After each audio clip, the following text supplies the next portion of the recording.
হ্যাটট্রিকের লক্ষ্যে জয়নগরে জোর কদমে প্রচারে বিশ্বনাথ দাস। বাড়ছে জয়ের মার্জিনের আশা। আসন্ন বিধানসভা নির্বাচনে জয়নগর কেন্দ্রে তৃণমূল কংগ্রেসের মনোনীত প্রার্থী বিশ্বনাথ দাসকে ঘিরে বাড়ছে রাজনৈতিক উত্তাপ। গতবারের তুলনায় আরও বড় ব্যবধানে জয়ের লক্ষ্য নিয়ে এবার ময়দানে নেমেছেন তিনি। ইতিমধ্যেই দুইবারের বিধায়ক বিশ্বনাথ দাস তৃতীয়বারের জন্য লড়ছেন। আর হ্যাটট্রিক জয়ের ব্যাপারে আত্মবিশ্বাসী প্রার্থী নিজে থেকে শুরু করে দলীয় কর্মী সমর্থকরাও। প্রতিদিন সকাল থেকে গভীর রাত পর্যন্ত জয়নগরে বিভিন্ন প্রান্তে, গ্রাম থেকে শহরের অলিগলিতে জোর কদমে প্রচার চালাচ্ছেন তিনি। তার সঙ্গে জনসংযোগে দেখা যাচ্ছে উপচে পড়া ভিড়, যা কার্যত জনজোয়ারের চেহারা নিয়েছে। উন্নয়নের ইস্যুকে হাতিয়ার করে মানুষের দরজায় দরজায় পৌঁছে যাচ্ছেন বিশ্বনাথ দাস।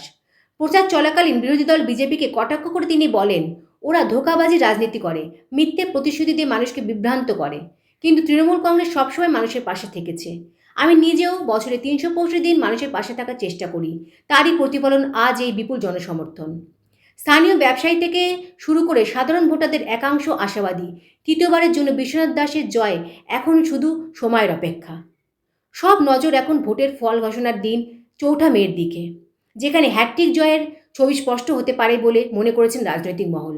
জামালউদ্দিন সর্দারের রিপোর্ট, ৭২ ঘন্টা। প্রথম প্রতিজ্ঞা হলো বাড়িতে বাড়িতে পানি পৌঁছে দেওয়া। প্রথম প্রতিজ্ঞা। ৪ তারিখে রেজাল্ট বার হবে। ৭ তারিখে নতুন মন্ত্রিসভা শপথ নেবে। আপনাদের এখানে আমরা বলে যাই, আজকে 11 যে আসন নিয়ে দিদি ক্ষমতায় এসেছিল, 16 যে আসন নিয়ে ক্ষমতায় এসেছিল। দেখুন, আমাদের ইশতেহার বলুন আর 10 প্রতিজ্ঞা বলুন, যেটা মাননীয় মুখ্যমন্ত্রী মমতা বন্দ্যোপাধ্যায়, অভিষেক বন্দ্যোপাধ্যায় তারা প্রকাশ করেছিলেন, সেখানে 10 প্রতিজ্ঞার একটা অন্যতম আইটেম হচ্ছে নতুন 7টা জেলা 26শে দিদি ক্ষমতা আসার পর তিনি ঘোষণা করবেন। সেই 7 জেলার মধ্যে আমরা যারা সুন্দরবনের মানুষ, সুন্দরবন সাংগঠনিক জেলার মধ্যে যারা অবস্থান করি, আজকে দিদি যে ঘোষণা করেছেন যে সুন্দরবন নতুন জেলা হবে, অ্যাডমিনিস্ট্রেটিভ জেলা তৈরি হবে, ফলে আমরা সুন্দরবনের মানুষ এবং সুন্দরবনে যারা জনপ্রতিনিধি আছি, আমাদের কাছে অত্যন্ত একটা গৌরবজনক অধ্যায় বলে আমরা মনে করি।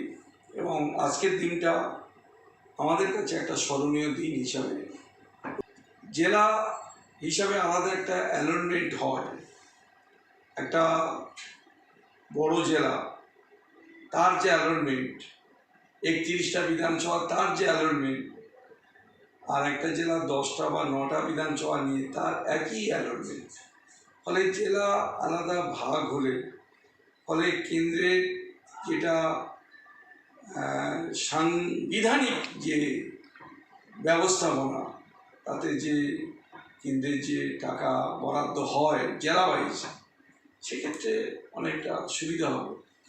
আর আলাদা জেলা হলে সেক্ষেত্রে আমাদের রাজ্যের যে বাজেট জেলা ওই যে হয়, সেক্ষেত্রে বাড়তি সুযোগ আমরা সুন্দরবনের জেলা হিসাবে পাবো। আজকে দিদি যে ঘোষণা করেছে, এটা বাস্তবে রূপ নেবে। জয়নগর নয়, টোটাল সুন্দরবনের মানুষ উপকৃত হবে।